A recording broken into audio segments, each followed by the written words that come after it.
সুপ্রিয় শিক্ষার্থীরা সবাই আশা করি ভালো আছো। আর নতুন ভিডিও বা নতুন একটা ক্লাসে আজকে আমরা দুইটাই করব, একটা সাথে অনলাইন এবং একটার সাথে কি অফলাইন ক্লাস, তাই না? তো আজকে একটা টপিকস নিয়ে আমরা আলোচনা করি, সেটা হচ্ছে যে একটা টেবিল। এই টেবিলের ভিতরে কিভাবে কল স্পান এবং রো স্পান এবং সেই সাথে বিভিন্ন ধরনের যে অ্যাট্রিবিউটগুলো আছে বা বিভিন্ন ধরনের যে ট্যাগগুলো আছে, ট্যাগগুলোকে আমরা কিভাবে সংযুক্ত করতে পারি। তো চলো দেখা যাক। তো আমি এখানে একটা টেবিল আগে থেকেই করে রাখছি তোমাদের সুবিধার জন্য, যে আমরা এই টেবিলটাকে সমাধান করবো এবং এর সাথে সাথে শিখবো যে কিভাবে এই HTML ডকুমেন্টটি আমরা তৈরি করব। বিশেষ করে ধরনের প্রশ্নগুলো আমাদের গ দাগে থাকে, তো গ দাগটা কিভাবে হবে সেটা আমরা একটু দেখি। তো সবার প্রথমে যে কোনো একটা HTML ডকুমেন্ট তৈরি হয় কি ট্যাগের সাহায্যে? HTML ট্যাগের সাহায্যে, তাই না? এরপরে যদি প্রশ্নপত্রে কোনো জায়গায় তোমার হেড বা টাইটেল উল্লেখ করা থাকে তাহলে তুমি হেড ইউজ করতে পারো, যদি না থাকে তাতে ইউজ করলেও কোনো সমস্যা নাই, আবার যদি না থাকে তাহলে তো ইউজ করতেই হবে। তো আমি যেহেতু নাই সেহেতু আমরা বডি থেকে শুরু করলাম, বডি পার্ট। এরপরে আমাদের কি বসবে, যেহেতু টেবিল তৈরি করার জন্য আমরা যেটা ব্যবহার করবো সেটার নাম হচ্ছে কি টেবিল। এর সাথে একটা অ্যাট্রিবিউট বসে, অ্যাট্রিবিউটটার নাম হচ্ছে কি বর্ডার। কেন বসে আমরা গত ক্লাস বা গত ভিডিওতে আমরা এই জিনিসটা দেখছিলাম, তাই তো? Table border 1। এরপরে আমরা জানি যে যে কোনো একটা টেবিল তৈরি করতে গেলে একটা আমাদের সারি বাই সারি কাজ করতে হয়। তো আমার এই টেবিলটা সারি আছে কয়টা সারি আছে? 3টা সারি আছে। কিভাবে 3টা সারি আছে? আমরা সারিগুলো কাউন্ট করব কিভাবে? আমরা জাস্ট খালি উপরের যে তলটা আছে তলটা বাদ দিয়ে নিচের তলগুলো একটু কাউন্ট করি। একটা আছে, 2টা আছে, আর একটা আছে কয়টা? 3টা। তো এই জিনিসটা যদি আমরা একটু খেয়াল করে নেই, জাস্ট উপরের তলটা বাদ দিয়ে কয়টা তল আছে? 1টা, 2টা, 3টা। তাহলে আমরা বুঝে যাবো এই টেবিলটা কয়টা সারি আছে? 3টা সারি আছে। অবশ্যই আমার এই টেবিলটার ফাইলে অবশ্যই কয়টা বসবে? সারি বসবে কয়টা? 3টা টিআর বসবে। টেবিল সারির জন্য যেটা প্রকাশ করতে হয় সেটার নাম হচ্ছে কি টিআর। তো আমি এখানে ফার্স্টের জন্য একটা টিআর বসাই দিলাম। টিআর এর ফুল মিনিং হচ্ছে কি আমাদের টেবিল রো, টেবিল রো। তো টিআর দেওয়ার পরে আমার প্রথম যে সারিতে আছে, প্রথম সারিতে আমার কে কে আছে সেটা একটু ভালো খেয়াল করি। তাহলে আমাদের এই যে সারিটা আছে, সারিটার এখানে দেখো, এখানে যদি আমরা মোটামুটি এখানটাকে এইভাবে যদি আমরা একটা দাগ দিয়ে নেই, তাহলে এই গুগল লেখাটার এখানে কয়টা সারি হওয়ার কথা ছিল? 1টা, 2টা, 3টা। তা আমরা জানি যে একাধিক সারি যখন ভেঙে একটি সারি হয় বা একাধিক সারির জায়গা যখন একটি সারি দখল করে তখন সেটাকে বলা হয় কি রো স্পান। তখন সেটাকে কি বলা হয়? Row span. তাহলে আমার এখানে গুগল কয়টা সারির জায়গা দখল করছে? 1টা, 2টা, 3টা। তাহলে আমার এখানে বসবে রো স্পান 3। তো গুগল আমাদের একটা ধরনের ডেটা, তো ডেটার জন্য আমরা যেটা বসাবো সেটার নাম হচ্ছে কি টিডি, এবং এর সাথে কি আসবে আমাদের রো স্পান।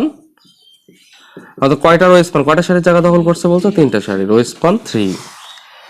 এবং যেহেতু গুগলটা কোনো নর্মালি ডেটা না, এটা হাইপারলিংক করা, তো হাইপারলিংক করার জন্য এই গুগলটাকে আমরা কিভাবে লিখতে পারি সেটা একটু দেখো।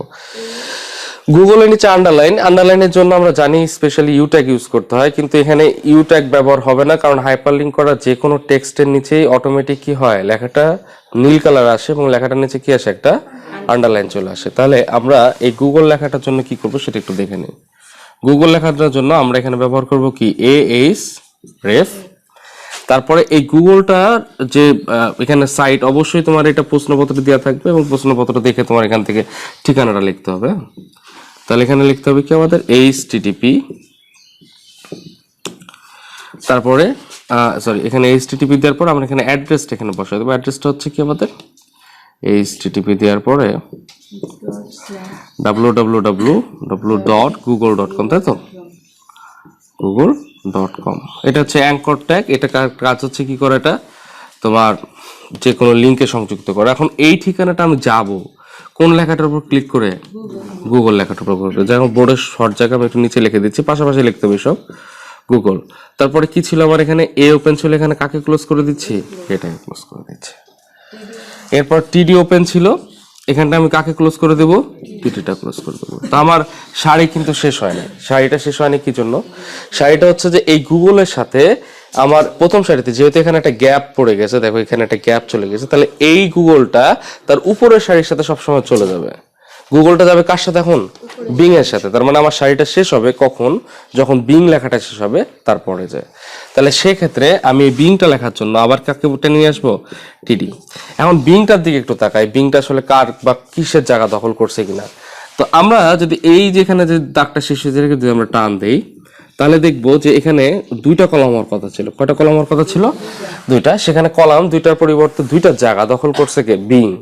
তার মানে দুইটা কলামের জায়গা দখল করছে একটা বিং। তাহলে এটাকে বলা হচ্ছে কল স্পান 2। কি বলা হচ্ছে এটাকে?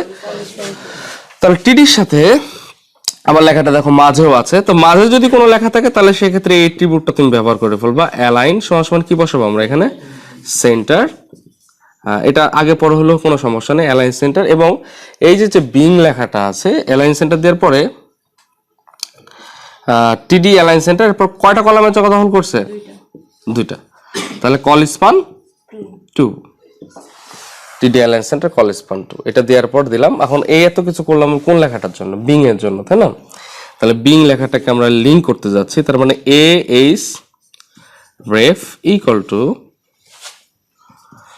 আমরা এখানে বিং এর যে অ্যাড্রেসটা সেটা দেওয়া আছে, বিং এর অ্যাড্রেসটা সরি এখানে দেওয়া না, বিং এর অ্যাড্রেসটা আমরা একটু দিয়ে দিই। বিং এর অ্যাড্রেসটা হচ্ছে bing.com।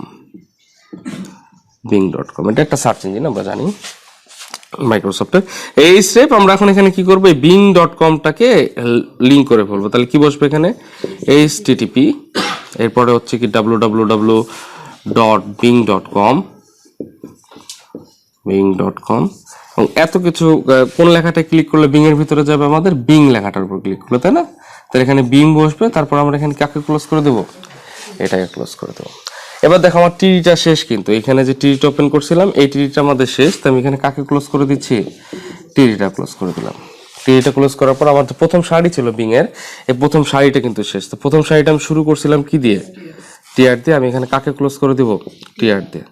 তো এতটুকু জায়গা আশা করি সবাই বুঝতে পারছো, এটা একটা সারি। বুঝতে পারছি? ওই শুরু থেকে এই পর্যন্ত কি একটা সারি ছিল। পরের সারিতে আমরা চলে যাই। আর পরের সারিতে যে ঘটনা ঘটতেছে, এই সেলটা খালি, এই সেলটা কি খালি, আর এখানে কি আছে? একটা এ। তার মানে আমার দ্বিতীয় সারিতে প্রথম সেলটা খালি আছে এবং দ্বিতীয় সারিতে আরেকটা যে সেল আছে, এই সেলে কি আছে? এ আছে। তো সেল খালি থাকলে আমরা কি করব একটু দেখে নিই। তাহলে সেক্ষেত্রে আবার আমার কি বসবে? এখানে একটা টিআর। টিআর দেওয়ার পরে আমি এখানে যদি একটু ভালোভাবে খেয়াল করি, তাহলে এখানে কি বসাবো? টি দেওয়ার পরে আমি এখানে বসাবো টিডি। কয়টা কলামের জায়গা দখল করছে? খালি, যেহেতু কেউ কোনো জায়গা দখল করেনি, বাট দুটো কলাম হওয়ার কথা ছিল, একটা কলাম হওয়ার মানে দুটো কলাম হওয়ার কথা ছিল, সেখানে কয়টা কলাম হয়েছে? এখানে সরি দুইটা সারি হওয়ার কথা ছিল। কি হওয়ার কথা ছিল? এখানে দুইটা সারি হওয়ার কথা ছিল। সরি, এখান থেকে যদি ভাঙি, আমরা একটু ভালোভাবে সারি আর কলাম ভাঙাটা একটু বুঝে নিই। যদি এইভাবে কোনো দাগ ভাঙে তখন সেটাকে বলা হবে রো স্পান। কি বলা হবে এটাকে? Rho span. আর এইভাবে যদি কোনো দাগ ভাঙে তাহলে সেটাকে বলা হবে কি? Call span. এই জিনিসটা একটু মনে রাখলে আশা করি এটার সমস্যার সমাধান হয়ে যাবে। তাহলে সেক্ষেত্রে এই টিটি দেওয়ার পর যেহেতু আমার এইভাবে ভূমিপথে দাগটা ভাঙছে, তাহলে সেহেতু আমি লিখবো কি? টিডি রো স্পান। কয়টা রো স্পান? দুইটা রো স্পান 2। এরপর যেহেতু কোনো ডেটা নাই মাঝখানে, সেহেতু আমি টিডি ওপেন করছিলাম, এখানে কি করে দেবো? টিডিটা ক্লোজ করে দিলাম। যেহেতু এই লেখাটা আছে, তো এই লেখাটার জন্য আমি আবার টিডি ওপেন করব। তো এ আর পর কারো জায়গাটাকে কোনো কিছু দখলই করে নাই, তাহলে এখানে বসতেছে এ, তারপরে হচ্ছে কি টিডিটা ক্লোজ। ও সরি, এটা ইমেজ, তাই না? আচ্ছা আচ্ছা, ওকে। তাহলে আমরা এখানে যদি ইমেজ বসাতে চাই, তাহলে এখানে টিডি দেওয়ার পর যেহেতু আমার এখানে এ নামে যে লেখাটা আছে, লেখাটা logo.jpg একটা ইমেজ, তাহলে সেহেতু আমি এখানে কি করব? ইমেজ, তারপর এখানে কি বসবে? Source SRC. আমরা জানি ছবি যুক্ত করার জন্য কি ব্যবহার করতে হয়? Image source. সোর্স দেওয়ার পর আমার ছবিটার ঠিকানাটা কি সেটা, বা ঠিকানার নামটা কি সেটা হচ্ছে কি logo.jpg, logo.jpg। এটা বসাই দিলাম। এরপরে আমরা জানি ইমেজ একটা এমটি ট্যাগ, এটাকে ওপেনিং ট্যাগ আছে কিন্তু কোনো ক্লোজিং ট্যাগ নেই। তারপর এখানে কি বসাতেছি? টিডি ওপেন ছিল, এখানে কাকে ক্লোজ করে দেব? টিডিটা ক্লোজ করে দিলাম। এরপর আমার টিআর ওপেন ছিল, এখানে কাকে ক্লোজ করে দিচ্ছি? আমরা টিআর ক্লোজ করে দিচ্ছি।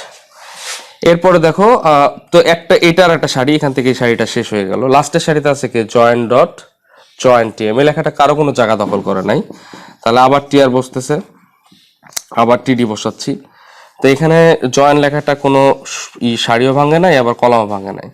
টিএম লেখাটা, জয়েন লেখাটার নিচে, এবং টিএম লেখাটা দেখো একটু সুপার স্ক্রিপ্ট আকার, অর্থাৎ লেখাটা কোথায় চলে গেছে? উপরে। তো এর জন্য যেটা বসে সেটাকে নাম হচ্ছে কি? Soup tag. এবং এই সুপ ট্যাগ কার জন্য বসাচ্ছি? টি এম এর জন্য। তারপর সুপ ওপেন ছিল, এখানে কাকে ক্লোজ করে দিচ্ছি? সুপ ক্লোজ করে দিচ্ছি। টিআর ওপেন ছিল, এখানে কাকে ক্লোজ করে দিচ্ছ তোমরা? TR close. তারপরে আমরা জানি এক এক টিটি, সরি টিটি ক্লোজ হবে, তাই না? সুপের পর হচ্ছে কি দাঁড়াচ্ছে আমার এখানে তোমার টিডি ক্লোজ হবে। তারপর এখানে কি ক্লোজ হবে আমাদের? টিআর ক্লোজ হবে। এরপরে আমাদের কি ক্লোজ হবে তোমার? টেবিল ক্লোজ, তারপরে বডি ক্লোজ, এরপরে কি বসতেছে আমাদের? ST close. তো আশা করি সবাই বুঝতে পারছো নাকি? কারো কোনো প্রশ্ন আছে? তো যাই হোক, অনলাইনে যারা আছে তারাও হয়তো বুঝতে পারছে। তো ধন্যবাদ, আজকে এ পর্যন্তই। সবাই ভালো থাকো, সুস্থ থাকো, আল্লাহ হাফেজ।